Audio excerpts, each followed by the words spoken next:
esperando que se encuentren bien, les damos la bienvenida a un nuevo video de nuestra serie de estudios bíblicos del libro de Apocalipsis.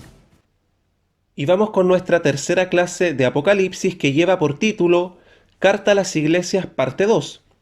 Parte 2 porque en la clase anterior vimos la primera parte de esta sección de las cartas a las iglesias en donde vimos 4 de ellas. Hoy día, por lo tanto, veremos las 3 iglesias restantes, completando el total de 7 iglesias que tiene esta parte o esta sección de Apocalipsis.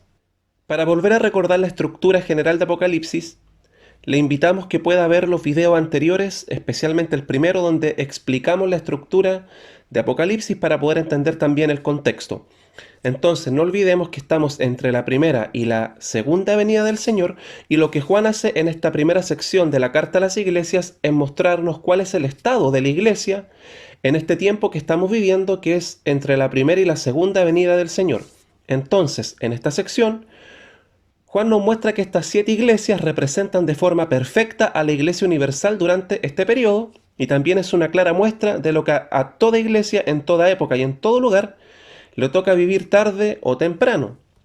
Recordamos rápidamente el mapa, ¿cierto?, donde estaban ubicadas estas iglesias, que es ese círculo rojo que está en la zona de lo que es la actual Turquía. Allí estaban estas iglesias y Juan estaba en la isla de Patmos. Entonces, desde este lugar él les escribe a estas iglesias, que es lo que muestra el mapa que podemos ver en esta imagen.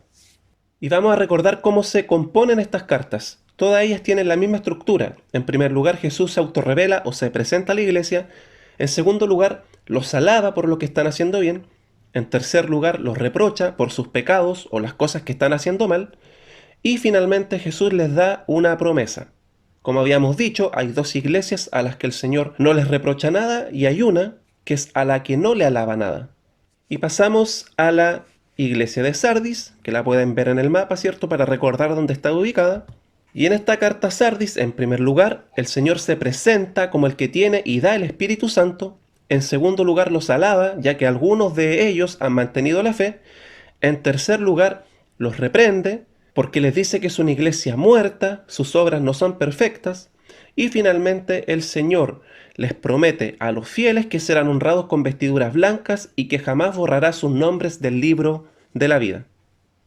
Y pasamos a leer Apocalipsis capítulo 3 versículo 1, que lleva por título a la iglesia de Sardis. Y dice: escribe al ángel de la iglesia de Sardis, al pastor, ¿cierto? Esto ya lo habíamos explicado. Escribe al ángel de la iglesia de Sardis. Esto dice el que tiene los 7 espíritus de Dios y las 7 estrellas. No olvidemos que Juan es el autor de Apocalipsis, por lo tanto, él sigue predicando el evangelio en este libro. Y en su evangelio, en el evangelio de Juan, él dice 2 veces esta misma idea, que Jesús es quien da el Espíritu Santo. En Juan 14 y en Juan 15, el Señor dice que es necesario que Él se vaya para poder enviarnos el Espíritu Santo. Desde el momento que Jesús resucita y se sienta a la diestra del Padre, el Espíritu Santo está a disposición de Jesucristo para que Él le indique a dónde ir. El que tiene los 7 espíritus es el que nos da estos 7 espíritus, que es el Espíritu Santo. Recordemos que los 7 espíritus se refiere al Espíritu Santo, el Espíritu perfecto, completo, pleno. Por lo tanto, el Señor nos da, nos regala el Espíritu Santo. Y al mismo tiempo, Juan deja ver esta unión perfecta entre el Padre, el Hijo y el Espíritu Santo, en donde el Padre no es el Hijo no es el Padre, el Hijo no es el Espíritu Santo no es el Padre, ni el Padre es el Espíritu Santo, ni el Espíritu Santo es el Padre, pero el Padre es Dios, el Hijo es Dios y el Espíritu Santo es Dios, el misterio de la Trinidad. 1b. Conozco tus obras, tienes fama de estar vivo, pero en realidad estás muerto. Esta era una iglesia que tenía fama de estar viva, es decir, que hacía muchas cosas, estaba muy activa, hacía congresos, campañas, celebraba aniversarios, tenía muchas actividades y hacía muchas cosas. Pero estaba muerta, sus miembros estaban muertos espiritualmente. ¿Por qué? Lo veremos más adelante. Versículo 2. Despierta, reaviva lo que aún es rescatable, pues no he encontrado que tus obras sean perfectas delante de mi Dios. En la mayoría de esta iglesia, el Señor ha encontrado que sus obras no han sido perfectas, pero hay una pequeña alabanza, tan pequeña que pasa casi desapercibida. Pareciera que no tiene alabanza, pero sí la tiene. Pequeña, pero la tiene. Reaviva lo que aún es rescatable. O sea, que hay una parte que aún es rescatable, que aún es buena, y las obras de estas poquitas personas sí son perfectas ante Dios. Y acá con obras perfectas no se refiere a que tenga que ganarme la salvación por obras, ya que eso iría en contra de lo que el mismo Juan predicó en su evangelio y también iría en contra de toda la Biblia. Que sus obras sean perfectas tampoco se refiere a que estas personas nunca se equivoquen y que nunca cometan errores ni nunca pequen, ya que el mismo Juan dice en Primera de Juan versículo 8, si afirmamos que no tenemos pecado, nos engañamos a nosotros mismos y no tenemos la verdad. Entonces, ¿a qué se refiere que sus obras sean perfectas? Aquellos pocos que sus obras son perfectas son los únicos que están confiando plenamente en el mensaje del Evangelio de Jesucristo. Estos son los que realmente han descansado con total confianza en la obra perfecta de Cristo para su salvación y para sostenerse en esta vida. Y son pocos los que descansan en la obra perfecta de Cristo. El resto está sumergido en un montón de cosas, en un montón de actividades, en un montón de esfuerzos, por un lado, algunos activando mucho, pero sin una relación genuina con Dios y su palabra, y por otro lado, había otros que también hacían muchas cosas, pero para intentar agradar a Dios y ganar puntos para irse al cielo, que es lamentablemente lo que muchos hoy día lamentablemente entienden por evangelio, que yo tengo que hacer muchas cosas para ganarme puntos con Dios, para ganarme la entrada al cielo, basándome de esta forma y basándose ellos en sus propias obras para alcanzar la salvación, lo cual es totalmente contra la Escritura, contra lo que declara la Biblia, es contra el Evangelio. La salvación no es por obras. Y ambos grupos estaban muertos porque no estaban creyendo en el Evangelio de Jesucristo, de salvación por gracia, por medio de la fe. Pero el Señor también se presentó como el que tiene el Espíritu Santo, y el Espíritu Santo es el que da la vida, así que Él puede volverlos a la vida. Versículo 3. Así que recuerda lo que has recibido y oído, obedécelo y arrepiéntete. Si no te mantienes despierto, cuando menos lo esperes caeré sobre ti como un ladrón. Esta ciudad tenía un gran monte, y la ciudad se comenzó a construir sobre una meseta. Y como esta ciudad comenzó a crecer, llegó un punto en donde ya no cabía más gente arriba. Entonces la ciudad siguió creciendo, pero abajo, en el valle. Y ahí estaba el comercio, vivían algunas personas, pero todo el poder político de Sardis estaba arriba.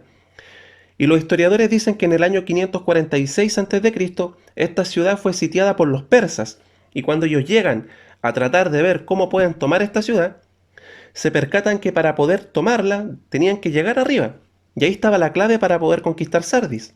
Y por eso esta ciudad tenía fama de ser impenetrable, porque nadie podía llegar a la cima de este monte con el ejército de Sardis esperándote arriba más encima. Además, esta ciudad arriba estaba amurallada. Era extremadamente difícil poder subir y poder tomarla. Entonces, ¿cómo subían? ¿Cómo escalaban? ¿Cómo penetraban estos muros? Y los soldados atacándote desde arriba. Era muy complejo. Así que no había forma de poder tomar posesión de Sardis. Y cuenta la historia que mientras los persas estaban viendo cómo lo podían hacer para poder atacar, a un soldado de Sardis se le cayó su casco desde los muros que estaban sobre este monte. Entonces este soldado bajó a buscar su casco por una ladera, una especie de caminos que ellos conocían, y por donde era mucho más fácil poder bajar y subir, y también salió y entró por una parte de los muros que era como una especie de pasadizo secreto que ellos tenían. Entonces los persas, viendo esto, dijeron, ahí está, se puede subir, se puede entrar, es posible, no es una ciudad impenetrable. Así que durante la noche suben por esta ladera y logran entrar en esta ciudad, matando a los soldados, a la gente y a los gobernantes, y tomando posesión de Sardis. Ahora, lo increíble es que cuenta la historia que en el año 214 a.C., o sea, más de 200 años después, esto volvió a ocurrir en la nueva Sardis, en la nueva ciudad que también tenía todo su poder político arriba. La habían volvido a construir de la misma forma. Entonces ellos no aprendieron nada de su propia historia, y este es el punto. Es aquí donde tiene todo el sentido del mundo que Jesús les diga, estén atentos, porque en cualquier momento, cuando menos lo esperes, puedo venir. Él está tomando el mismo ejemplo de la historia para que los que viven en Sardis se acuerden que 2 veces lo han invadido de la misma forma. Entonces Jesús, con esto en mente, les dice, no se olviden de lo que aquí pasó, de la misma forma como ustedes fueron invadidos, el Señor volverá. Y esto a Sardis, a la iglesia de Sardis, le hace muchísimo sentido. De la misma forma para nosotros, con esto el Señor nos dice de que no olvidemos de que Él volverá. Y no lo hace para intimidarnos, pero sí para que no nos descuidemos y mantengamos firme nuestra esperanza de que Él volverá. Versículo 4. Sin embargo, tienes en Sardis a unos cuantos que no se han manchado la ropa. Ellos, por ser dignos, andarán conmigo vestidos de blanco. Vuelve a reconocer esta pequeña parte de la iglesia que es rescatable, por eso vuelve a decir unos cuantos. Y con esto de que no se han manchado la ropa, nuevamente aclaramos. No quiere decir que nunca se hayan equivocado ni que nunca hayan pecado. No olvidemos que Juan ya dijo, ¿cierto? Recordamos que él dijo que el que dice que no peca se engaña a sí mismo. Estos que no han manchado su ropa son los que se han mantenido firmes en el mensaje del Evangelio. Estos son aquellos que no han tratado de ganarse la gracia de Dios por sus obras o por sus esfuerzos. Son aquellos que han creído y han abrazado esta gracia como lo que es, un regalo que no se merecen ni que nunca se podrán merecer. Estos eran pocos en ese tiempo y hoy lamentablemente siguen siendo pocos. Estos que no han manchado su ropa son los que constantemente están reconociendo sus errores, sus faltas y sus pecados delante de Dios y van en arrepentimiento diciendo: yo no puedo, pero tú sí pudiste hacer todo perfecto y gracias a eso soy salvo. Y esa es la mejor razón y motivación para alejarse de sus pecados y no volver a caer en ellos. Esos eran pocos en ese tiempo y hoy siguen siendo pocos. Pocos son los que se aferran a esta fe, a esta esperanza, a esta gracia en la que nos mantenemos firmes, como decía Pablo. Finalmente, la promesa para Sardis se centra en estos fieles. Estos pocos forman parte de la verdadera iglesia del Señor. El Señor está diciendo: esta iglesia hace muchas cosas y se esfuerza mucho, pero todas sus obras son incompletas, porque no las hacen con el correcto entendimiento y la verdadera fe. Siguen pensando que pueden alcanzar mi gloria, cuando la Escritura dice que estamos destituidos de la gloria de Dios, estamos fuera, no tenemos acceso por nosotros mismos, no podemos por más que nos esforcemos. Pero ellos seguían pensando que sí podían ganarse este favor de Dios, seguían pensando que sí podían ganarse la salvación de Dios por sus obras, rechazando de esta forma la obra de Cristo. Por eso Pablo en Gálatas dice que si la salvación fuera por nuestras obras, por nuestros méritos, nuestro esfuerzo, entonces Cristo murió en vano. Pero esta iglesia creía que sí podía ganarse esta salvación. Por eso todos sus esfuerzos y sus obras no eran perfectas, y el Señor los llama a arrepentirse, porque nuestras obras no sirven de nada. Son como trapos de inmundicia, dice Isaías. Las únicas obras perfectas y efectivas para nuestra salvación son las obras de Cristo. Descansemos en la obra de Cristo. Si no lo entendemos, el Evangelio se vuelve una carga pesada, imposible de ser llevada. Pero Cristo nos llama a descansar y confiar en Él en todo, incluida nuestra salvación. Versículo 5. El que salga vencedor se vestirá de blanco. Jamás borraré su nombre del libro de la vida, sino que reconoceré su nombre delante de mi Padre y delante de sus ángeles. Y acá estamos llegando al final de la carta. Y acá insistimos, esto no son amenazas. La parte final de las cartas son promesas. Por lo tanto, acá no es que el Señor esté amenazándolos que si ellos no son vencedores o si ellos no se ganan este derecho, entonces van a ser borrados del libro de la vida. No, el Señor por el contrario está diciendo que los que sean vencedores, que son los que Él va a preservar porque son los suyos, y que después lo va a explicar con mayor detalle, estos que Él va a preservar porque son su pueblo, a ellos el Señor jamás los borrará del libro de la vida, sino que por el contrario, los va a reconocer delante de su Padre y delante de sus ángeles como suyos. Es una promesa. Esta es la razón para seguir perseverando los que están bien y para aquellos de sus hijos que están mal se arrepientan. Entonces, esta promesa busca seguir motivando a los que están bien y llamar al arrepentimiento a los que están en pecado, aquellos que el Señor ha reprendido. Y versículo 6, el que tenga oídos que oiga lo que el Espíritu dice a las iglesias. Pasamos a la iglesia de Filadelfia y acá podemos ver en el mapa donde estaba ubicada. Y acá en primer lugar el Señor se presenta como Dios mismo, fiel y confiable, quien tiene toda autoridad. En segundo lugar, los felicita porque han obedecido la palabra y no han negado su nombre. En tercer lugar, no tienen ningún reproche. Y finalmente, el Señor les promete un lugar en la presencia de Dios y también les dice que son propiedad de Dios. Esta ciudad de Filadelfia fue fundada en honor al hermano de un gran emperador romano y de ahí su nombre. Filadelfia significa amor fraterno o amor fraternal. Y pasamos a leer el versículo 7 que lleva por título a la iglesia de Filadelfia. Escribe al ángel de la iglesia de Filadelfia. Esto dice el santo, el verdadero, el que tiene la llave de David, el que abre y nadie puede cerrar, el que cierra y nadie puede abrir. Conozco tus obras. Mira que delante de ti he dejado abierta una puerta que nadie puede cerrar. Y acá el Señor parte presentándose como el santo. Y para la tradición hebrea, el único santo es Dios. Por lo tanto, cuando Jesús dice yo soy el santo, está diciendo yo soy Dios. El verdadero, o sea, el verdadero, el fiel, el que es digno de toda confianza, aquel que no miente. Y acá el Señor en 2 ocasiones les menciona esto de las puertas que Él abre, que nadie cierra, y que Él también ha dejado una puerta abierta. En todas ocasiones acá hace mención a que Él ha abierto la puerta. Y esto de puertas abiertas representa la oportunidad de predicar el Evangelio y también simboliza la obra del Espíritu Santo que obrará en los corazones de aquellos que van a recibir este Evangelio. Y esta es una puerta que Él abre y que Él cierra, cuando quiere y donde quiere. Es lo mismo que Jesús le dijo a Pedro, tú tienes las llaves del reino. Lo que tú abras aquí se abrirá en el cielo, pero lo que tú cierres acá se cerrará en el cielo. El Señor se estaba refiriendo al mensaje del Evangelio. Por eso la obra de esta iglesia, que el Señor le reconoce, era justamente que habían predicado el Evangelio. 8b. Ya sé que tus fuerzas son pocas, pero has obedecido mi palabra y no has renegado de mi nombre. Este es un tremendo halago que el Señor le está diciendo a la iglesia de Filadelfia. Al igual que la iglesia de Esmirna, esta iglesia de Filadelfia es un ejemplo para nosotros. Versículo 9. Voy a hacer que los de la sinagoga de Satanás, que dicen ser judíos pero que en realidad mienten, vayan y se postren a tus pies y reconozcan que yo te he amado. Acá Juan vuelve a reiterar lo mismo que ya nos dijo en una de las cartas anteriores, que los israelitas, por muy israelitas que sean de sangre o de descendencia física, no son el verdadero pueblo de Dios, si no se arrepienten. El único pueblo verdadero de Dios, el verdadero Israel, son aquellos israelitas o gentiles que han aceptado a Jesucristo como Señor y Salvador. Y Juan lo vuelve a reiterar. Muy israelitas serán, pero si no han aceptado al Mesías, son sinagoga de Satanás. Versículo 10. Ya que has guardado mi mandato de ser constante, yo por mi parte te guardaré de la hora de la tentación que vendrá sobre el mundo entero para poner a prueba a los que viven en la tierra. Y acá con mundo entero se refiere a todos, pero principalmente a los incrédulos y enemigos de Dios y del Evangelio. Para ellos, este será castigo, pero para los fieles será bendición porque Dios los librará, Dios los guardará como a su pueblo.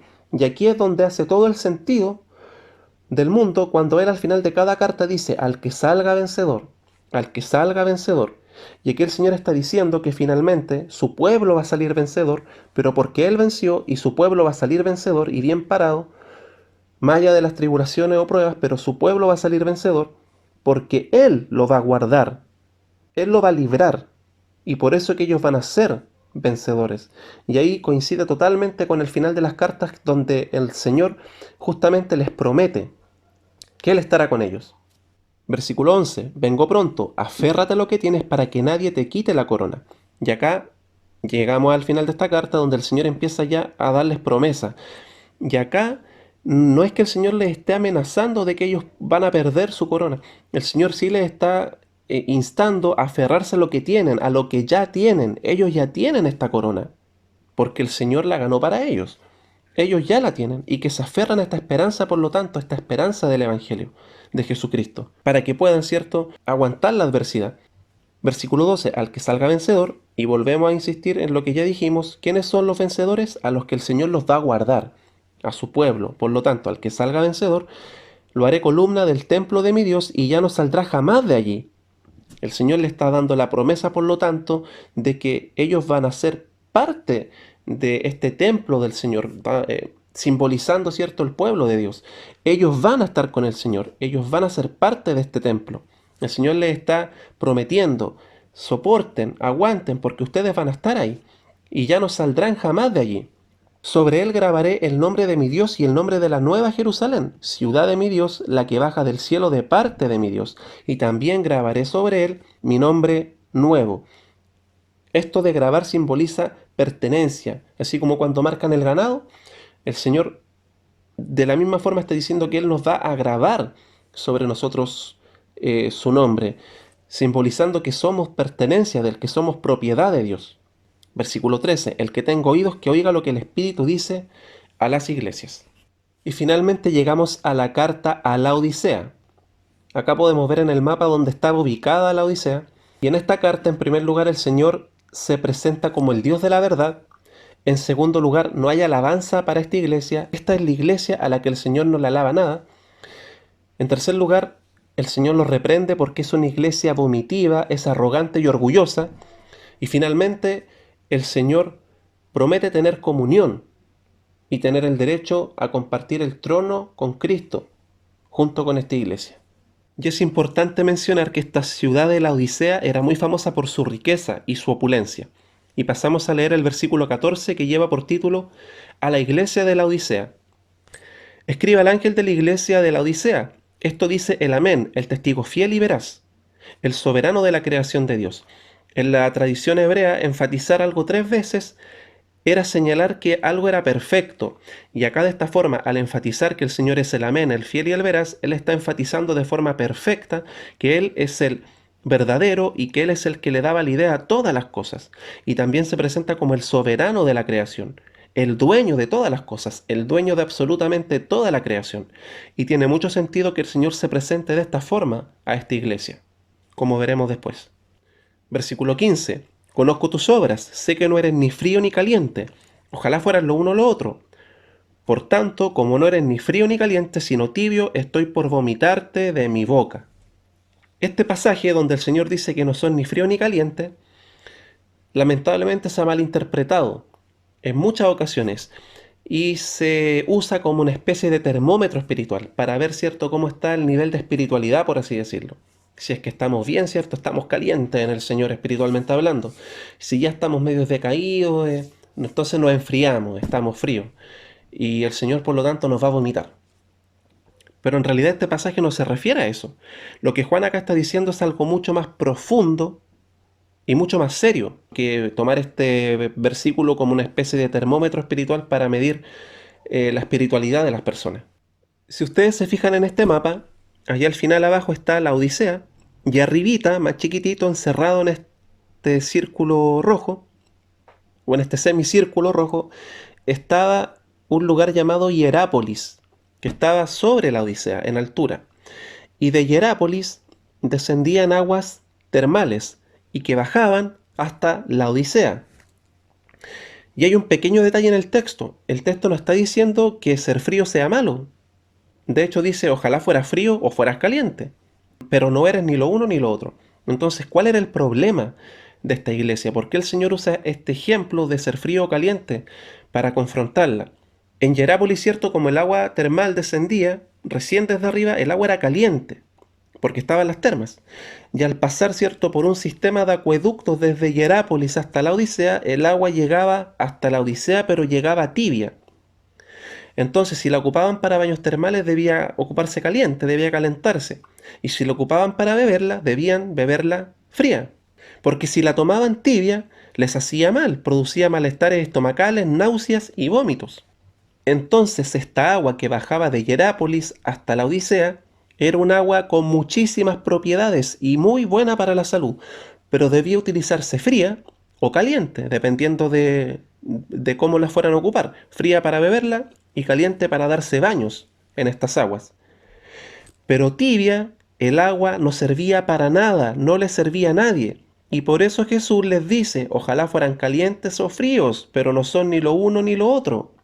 O sea que lo que el Señor le está diciendo es algo terrible. El Señor le está diciendo a esta iglesia que en el reino de Dios ellos no sirven para nada.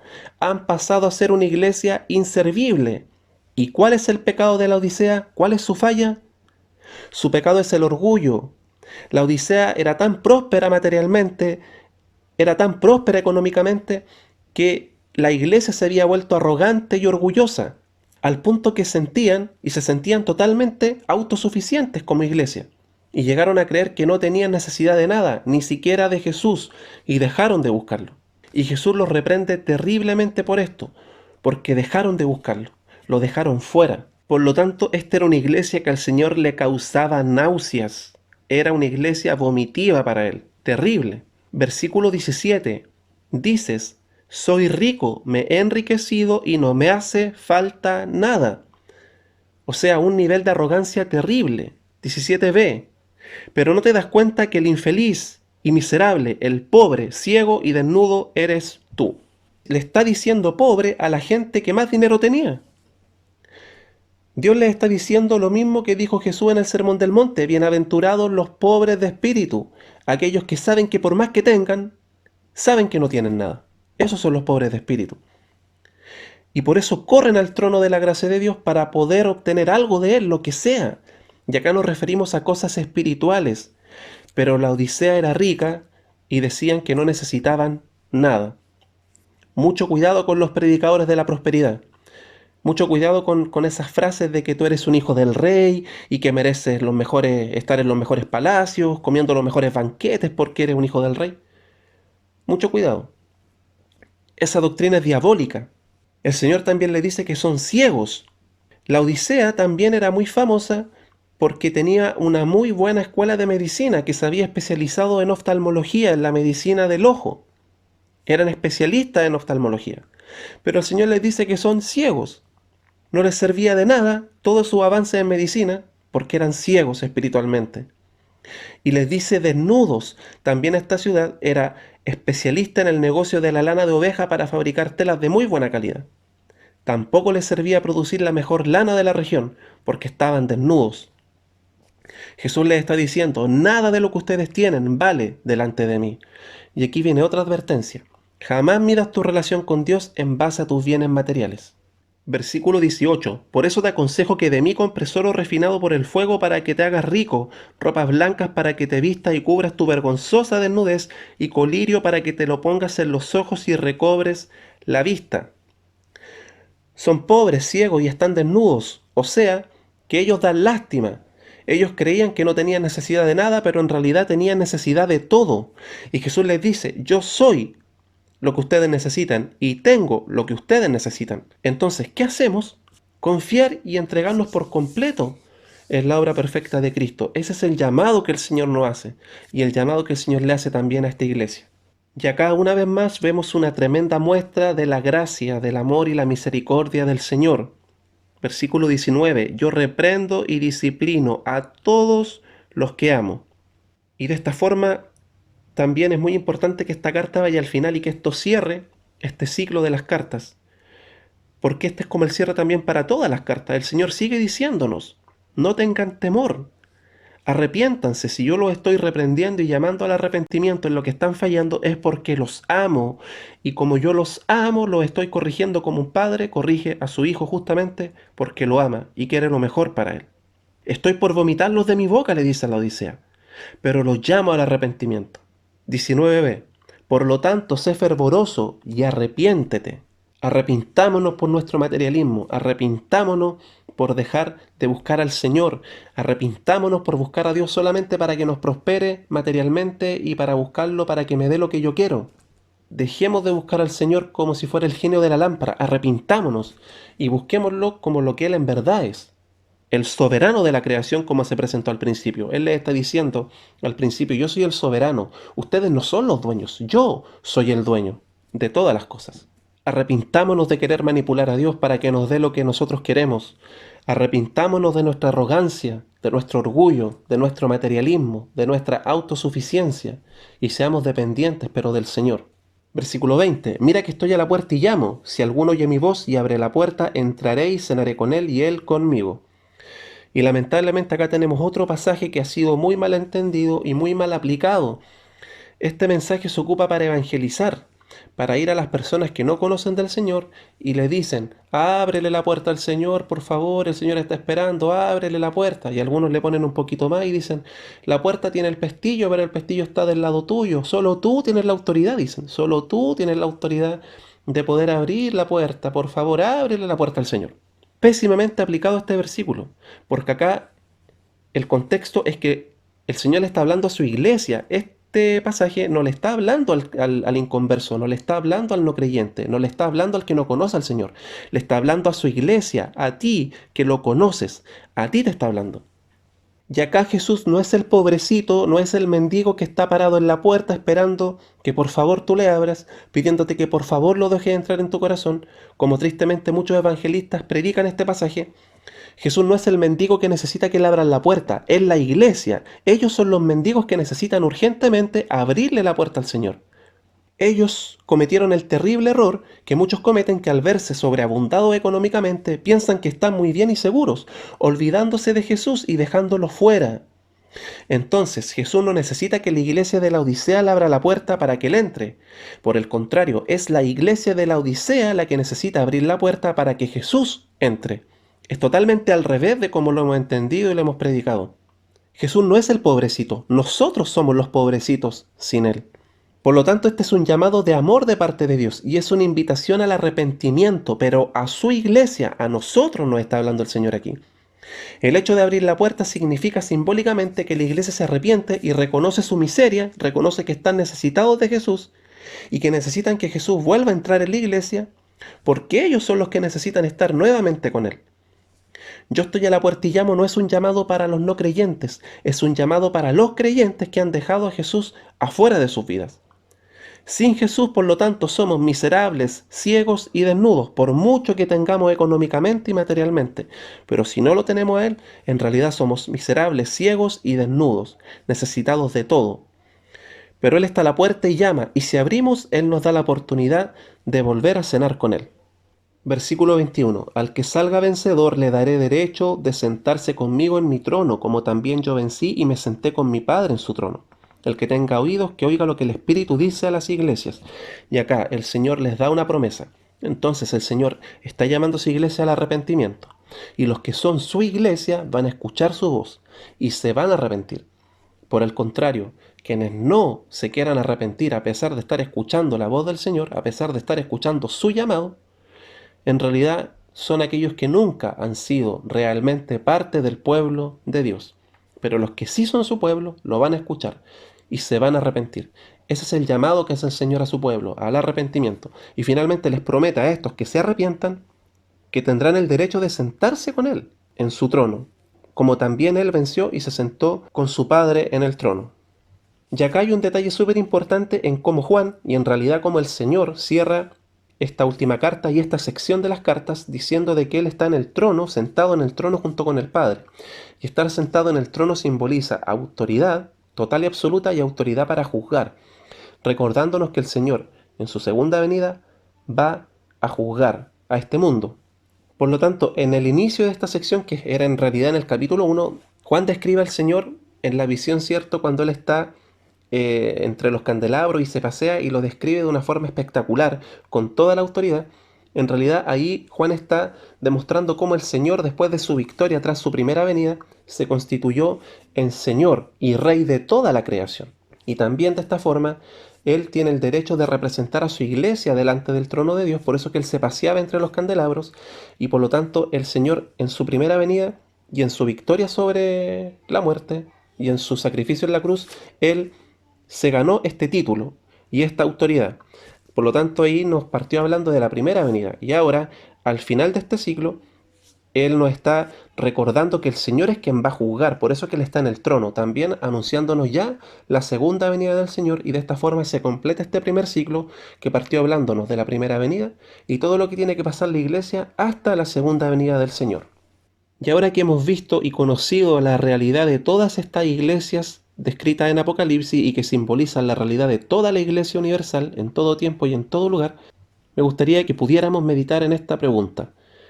¿Cuál de estas 7 iglesias eres tú? Pero acá tú, a nivel personal, tú con el Señor, ¿cuál de estas iglesias eres tú? Y eso es algo que solamente tú y el Señor conocen. Y ese ha sido el final de nuestra tercera clase, donde hemos terminado de ver este primer ciclo de las cartas a las iglesias. Y de esta forma hemos terminado la primera parte o el primer ciclo del libro de Apocalipsis, en donde Juan, a través de estas 7 iglesias, nos muestra cuál es el estado de la iglesia del Señor entre la primera y la segunda venida de Cristo, enseñándonos con esto cuál es el estado de la iglesia universal del Señor. Le invitamos que lo pueda volver a ver y que pueda volver también a repasar estos versículos en su Biblia. Muchas gracias por apoyar y compartir estos estudios bíblicos. Que se encuentren muy bien y nos vemos en nuestro próximo video. Bendiciones.